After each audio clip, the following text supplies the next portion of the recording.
আমার সকল বন্ধুকে স্বাগতম জানিয়ে আজকে রান্না শুরু করছি। আজকে রান্না করছি তালের রসরাজ।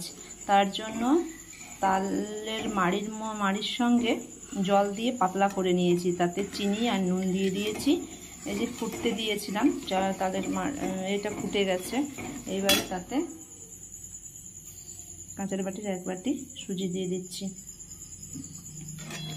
এবার এটা ভালো করে নাড়বো। সুজির একটা মন্ড তৈরি করে নিয়েছি, এবার নামিয়ে নেব। একটু উপর থেকে তেল দিয়ে এটা মেখে নেব, তাহলে আর হাতে লাগবে না করার সময়। এগুলো লেচি কেটে এই দেখো ছুরির সাহায্যে এগুলো ডিজাইন করে নিয়েছি, আর মাঝখানগুলো একটা করে লবঙ্গ গুঁজে দিয়েছি। কড়াইয়ে তেল গরম করতে দিয়ে দিয়েছি। এইবারে এগুলো তেলে ভেজে নেব।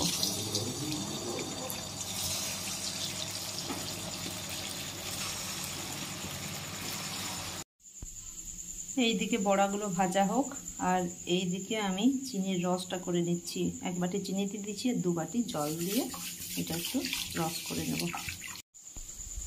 1 পিঠ হয়ে গেছে, আর 1 পিঠ উল্টে দিয়েছি। একদম কম আঁচে ভাজতে হবে এটা, তাহলে বেশ ভালো লাগবে খেতে। দেখো এগুলো কি সুন্দরভাবে ভাজা হয়ে গেছে, লাল লাল হয়ে ভাজা হয়ে গেছে, কি সুন্দর ফুলগুলো দেখাচ্ছে। এবার এগুলো তুলে নিয়ে রসে দেব।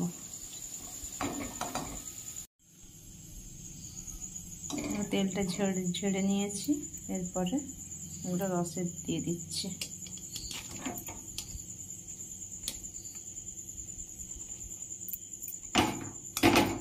আধ ঘন্টা রাখবো, রেখে তারপরে রস থেকে তুলে নেব।